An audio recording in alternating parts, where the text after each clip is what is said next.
वर्ष के सभी छात्रों का मैं विवेकानंद कॉलेज की ओर से सर स्वागत करती हूँ। आपका ये सेमेस्टर 5th है। पेपर क्रमांक 10 आदि तथा मध्यकालीन हिंदी साहित्य का इतिहास। पहले के लेक्चर में हमने आदिकाल युग की राजनीतिक परिस्थितियाँ, धार्मिक, उसी के साथ साथ सामाजिक परिस्थितियाँ, पृष्ठभूमि, राजनीतिक पृष्ठभूमि किस प्रकार की थी यह देखा है। सिद्ध साहित्य, नाथ साहित्य, जैन साहित्य को पढ़ा है। उसी के साथ साथ विद्यापति, अमीर खुसरो और नामदेव जी को हमने देखा है। आज के लेक्चर में हम भक्तिकाल को देखेंगे और भक्तिकालीन सामाजिक पृष्ठभूमि किस प्रकार की थी इस पर हम नज़र डालने वाले हैं। आचार्य शुक्ल ने पूर्व मध्यकाल को भक्तिकाल की संज्ञा से अभिहित किया है, जो कि प्रस्तुत काल की केवल एक प्रवृत्ति को ध्वनित करता है, जबकि सच यह है कि इस काल में भक्ति की धारा के साथ साथ काव्य की अन्य अनेक परंपराएं भी पर्याप्त सक्रिय रही हैं। शुक्ल जी ने ज्ञानाश्रय, प्रेमाश्रय, कृष्ण भक्ति तथा राम भक्ति की धाराओं का उल्लेख तो किया है, किंतु उन्होंने रसिक भक्ति की एक सशक्त काव्यधारा की उपेक्षा कर दी है। हमारा यह विश्वास है कि समूचे मध्यकाल में काव्य की समान धाराएं प्रवाहित होती रही हैं। इस काल में धर्म, राज तथा लोकाश्रयों में साहित्य सृजन की प्रक्रिया बराबर चलती रही। भक्ति की धारा के अतिरिक्त मैथिली गीति परंपरा, ऐतिहासिक रास काव्य परंपरा, चरित काव्य परंपरा, ऐतिहासिक मुक्तक परंपरा, रोमांटिक कथा काव्य परंपरा, स्वच्छंद प्रेम काव्य परंपरा की काव्यधाराएं मध्यकालीन साहित्य को उर्वर बनाती रही हैं, जिन्हें किसी भी दशा में भक्ति की धारा से क्षीण नहीं कहा जा सकता। अतः प्रस्तुत काल को पूर्व मध्यकाल के नाम से पुकारना अपेक्षाकृत अधिक निरापद है।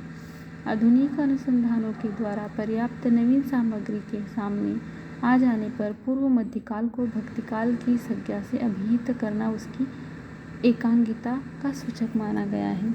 अब देखिए कि भक्तिकाल में आज हम सामाजिक पृष्ठभूमि को पढ़ेंगे। 14वीं-15वीं शताब्दियों में हिंदू मुसलमानों में जीवन के प्रत्येक क्षेत्र में आदान प्रदान हुआ था। हिंदुओं में जात पात और शादी ब्याह के बंधन कड़े हो गए। एक ही परिवार व्यक्ति कुछ हिंदू रह जाते और कुछ मुसलमान हो जाते। उस समय तक हिंदू मुसलमानों के परस्पर विवाहों के उदाहरण भी मिल जाते हैं। कश्मीर के सुल्तान शाहमीर की लड़कियों का विवाह हिंदू सामंतों के साथ हुआ था और उसके लड़के अल्लेशर का विवाह हिंदू सेनापति की लड़की से हुआ था। लड़की पति का धर्म स्वीकार कर लेती थी। जाति पाति के बंधन अवश्य दिन प्रतिदिन कठोर होते जा रहे थे, किंतु इनके प्रति आवाज़ भी उठ रही थी। रामानंद और उनके शिष्य कबीर खुलकर इसका विरोध कर रहे थे। खान पान के बंधन भी शायद इतने कड़े नहीं थे। जोनराज की राजतरंगिनी में लिखा है कि शहाबुद्दीन और उसके मंत्री उदयश्री और चंद्र डामर ने एक चषक में मदिरा पान किया था। 14वीं शताब्दी तक खान पान के बंधन इतने कड़े नहीं थे, पर पीछे छुआछूत और खान पान के बंधन अधिक कड़े हो गए। अब देखिए कि यहाँ हम देखते हैं 14वीं-15वीं शताब्दियों में हिंदू मुसलमानों में जीवन के प्रत्येक क्षेत्र में आदान प्रदान होता, फिर वो खान पान हो, शादी ब्याह हो, लेकिन उसके बाद शादी और ब्याह के बंधन कड़े होते जा रहे थे। पहले राजा अपने किसी भी मुसलमान के घर अपनी लड़की ब्याहता था, या फिर एक आध मुसलमान अपनी घर एक आध सेनापति की जो हिंदू है उसकी लड़की ब्याह कर ला सकता था। लेकिन इसके बाद खान पान के इतने बंधन कड़े नहीं थे जितने जाति पाति के हो चुके थे। शेर शाह ने ज़मींदारी की प्रथा को उठा दिया था, किंतु मुगलों ने इस प्रथा को फिर से जारी किया। अब देखिए कि यहाँ पे जो शेर शाह है उन्होंने ज़मींदारी प्रथा को उठाना चाहा था, लेकिन मुगलों ने इस प्रथा को फिर से शुरुआत कर दी है। मुगल दरबार के जागीरदार तथा मनसबदार बड़े समृद्ध थे। बादशाह और जागीरदारों का जीवन भोग विलास तथा ऐश्वर्यपूर्ण था।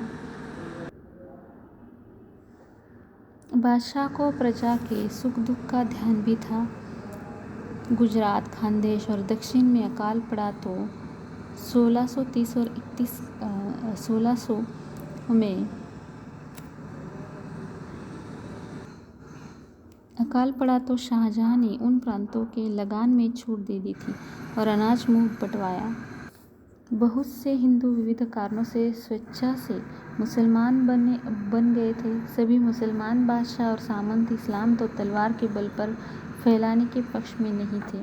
फिरोज तुगलक, सिकंदर, बुतशिकन, अहमद शाह गुजराती, महमूद वधेड़ा और सिकंदर लोधी जैसे धर्मांधों के साथ ही हुसैन शाह बंगाली और शेर शाह जैसे उदारचरित शासक भी थे। इस काल के पूर्व तक विधर्मियों को हिंदू बना लेने के प्रमाण भी मिलते हैं। गोरी के कैदियों का शुद्धिकरण तक किया गया था।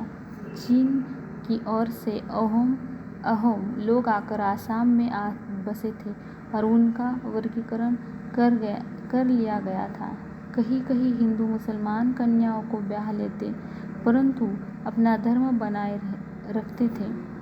कदाचित शाहजहां को इसलिए फरमान निकालना पड़ा कि मुसलमान युवती को ग्रहण करने वाले हिंदू को मुसलमान होना ही होगा।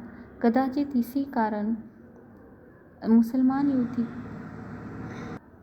वजह यह हो सकती है कि हिंदुओं में जाति पाति की कट्टरता यहीं से बढ़ी। उसमें पाचन शक्ति का ह्रास हुआ और उसमें कश्यप वृत्ति बढ़ती रही। विलासी मुस्लिम अधिकारियों की सस्ती रसिकता से रक्षा पाने के लिए हिंदू समाज में पर्दे और बाल विवाह का प्रचलन हुआ।